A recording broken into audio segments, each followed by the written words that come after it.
should say good afternoon, I guess. I went to work and worked on grading, got caught up on my grading. Went to the faculty crafting meetup. It was just me and Rodney this time. People get busy this time of semester. And spent most of the afternoon, morning grading. I stopped by the co-op and picked up some stuff that I needed. And then on the way home, I stopped by Kroger and picked up some stuff. I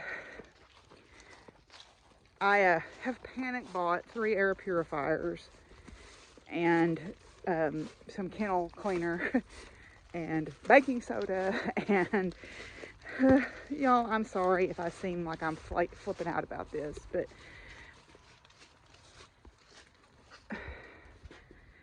I wish people could see where the house started, and then I might get cut a little slack.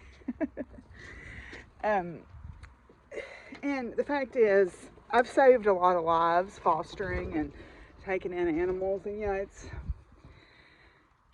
people don't get it, but out here, all of my neighbors have multiple dogs and cats because people dump them out, and they're either going to get shot or eaten by coyotes or run over by a car. And my philosophy has always been, if I have the ability to take care of it, I'm going to do it. My dad, for all his faults, at one point we had 30 dogs.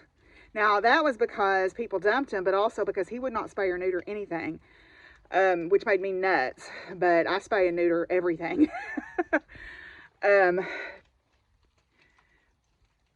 But I'm just trying to, I remembered I have an exhaust fan in the one room that I'm the most concerned about. It's an interior bathroom. The floor has been messed up since before I moved back home. It's where the litter boxes are. And the hole in the wall from the botched remodel is causing that to spill over into my bathroom. So a couple of things are going to happen. First of all, I turned on the exhaust fan and it's just going to run 24/7. It's not loud enough that it's going to bother me. It'll be like white noise, like running a fan or something. I put some baking soda boxes, the Arm & Hammer boxes, in the hole where Barnice likes to hang out. And unfortunately, Barnice is going to not get to hang out in there anymore. I'm going to get her out of there, and I'm going to put some plywood or something over that hole. Nobody needs to go back in there anyway, and it'll hopefully help.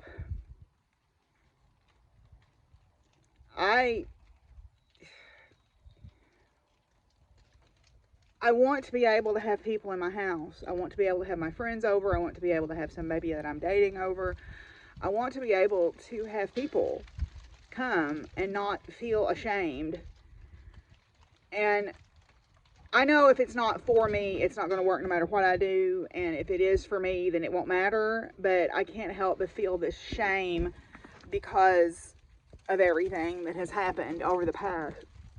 Do I regret saving these animals? I do not.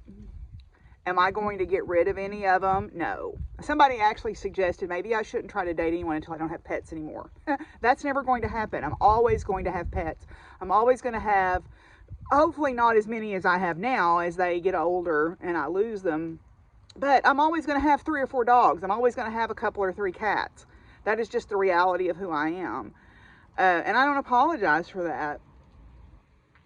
But I also want to be able to let people in my home and not feel ashamed. So I'm doing what I can within the parameters that I can operate. I think the exhaust fan will help quite a bit. I had forgotten completely that it was there. So I think that will help quite a bit. I think closing up that hole, Barnice is not going to like that because that's where she likes to go hide if the other cats get on her nerves. What I will probably do is put a kennel carrier in there that she can hide in, and fix it in such a way that she has access to it and maybe the other cats not so easily. But anyway, I am working on feeding. I've got to put out hay. Everybody else is fed and watered, but I've got to put out hay. Haven't tried the tractor yet. We'll see what kind of mood it's in. It has not rained today, but it has been misty and foggy, and it's dripping wet like it has been raining. It kind of matches my mood. You know, it's one of those days where I'm feeling kind of fragile. And luckily, I have friends who understand that and who are able to give me words of comfort without being platitude-y. So that's good. But anyway, so I am going to try to start this tractor and put out some hay, and then we'll see what else we can get up to. Well, one thing I did do is I bought myself some Christmas cactus. Yay! So let me show them to you. All right, well, I went into Kroger and I walked by the floral department, and I had been looking at Vanessa's Christmas cactus. I used to have one. I had a Christmas cactus and an Easter cactus, and the cats knocked it out of the windowsill and broke it and killed it. I couldn't get it to root. So anyway, so I bought myself 3.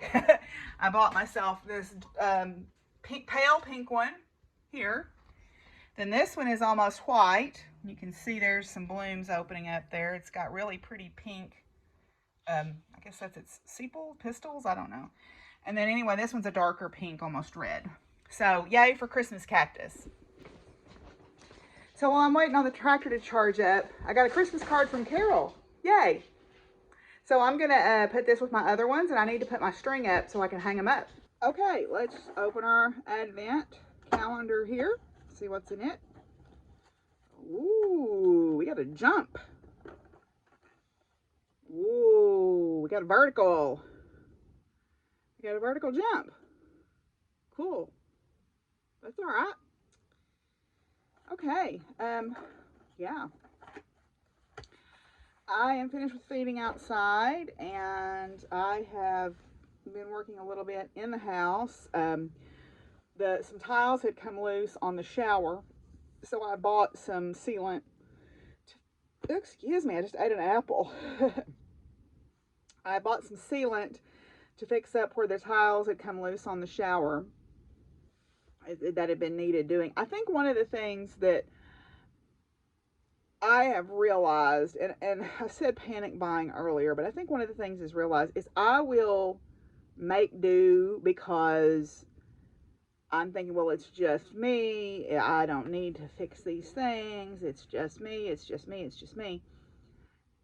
When I think that comes from a place of poverty, and I don't mean necessarily financial poverty. I mean that poverty mindset of denial of having something nice, denial of having a nice home, denial of being worthy of love, all those things. And that is something that I've been working on in therapy, and I can identify it a lot quicker now. I think a lot of I bought a doormat. I've been needing one for a long time, but I just thought, well, it's all right, it's all right, it's all right. But, you know, yeah, get yourself a doormat, Deborah. Buy yourself a nice, you know, air filtration system for your bedroom, even if it's not for the pets, just so you're healthier. You know, I think that sometimes I operate from a poverty mindset because that was what I saw modeled for the women in my family. Women were not supposed to ask for things. Women were not supposed, they were just supposed to be happy with what they got, you know, and never supposed to never, I don't know what never aspire to have more or to be worth more. And that's a model that I've been working on getting out of, you know, over time, you know, both through my personal spiritual practice and through therapy and book groups and things like that. So at least now I can identify a little quicker. And I think when I start to get in that negative headspace, I can stop myself a little faster now. So that's good. Okay. So having said that, let's go look at some cards. I burnt my lip. I made fajitas last night, and I didn't realize how hot they were until I bit into a piece of, I think it was hot pepper, and I burnt my lip. So, but yeah, so let's see who we've got here today on our cards. Okay, our first one is Mary Fields. Mary Fields was born 1832, died 1914, known as Stagecoach Mary. Mary Fields was the first African-American star route mail carrier for the U.S. Postal Service. I researched for a quote from Mary. However, what I found was this poem that is attributed to her via the website blackcowboys.com. It gives us an inside look into her spirit. It is so powerful in that she was so comfortable with who she was in every way. We should all have the acceptance of self that Mary possessed. So here is the poem. People call me Black Mary. People call me Stagecoach Mary. I live in Cascade, Tennessee. I am 6 feet tall. I weigh over 200 pounds. A woman of the 19th century, I do bold and exciting things. I wear pants. I smoke a big black cigar. I drink whiskey. I carry a pistol. I love adventure. I travel the country driving a stagecoach, delivering the mail to distant towns. Strong, I fight through rainstorms. Tough, I fight through snowstorms.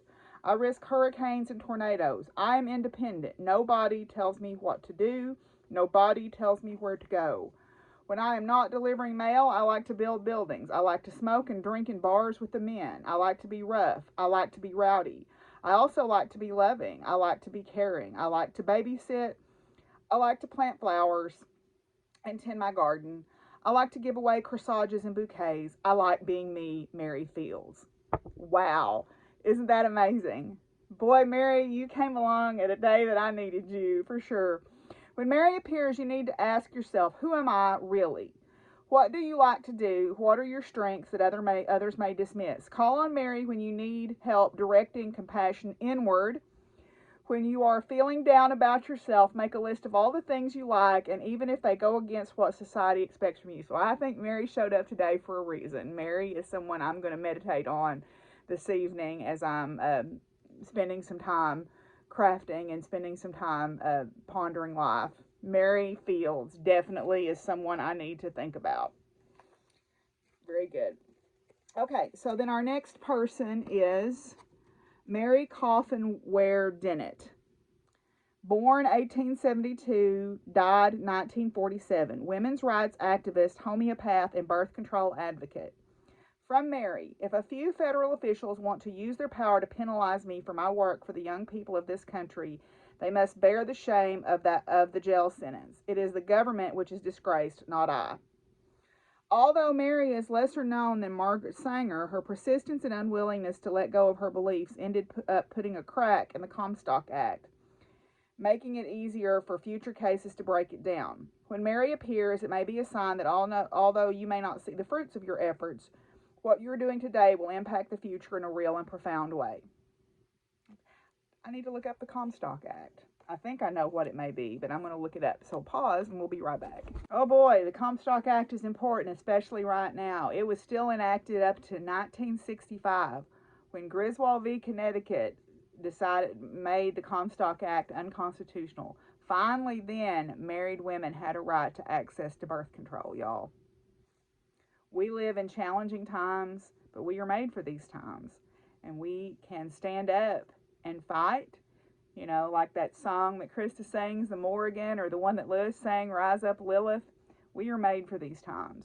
So, thank y'all for being here. I appreciate you so much.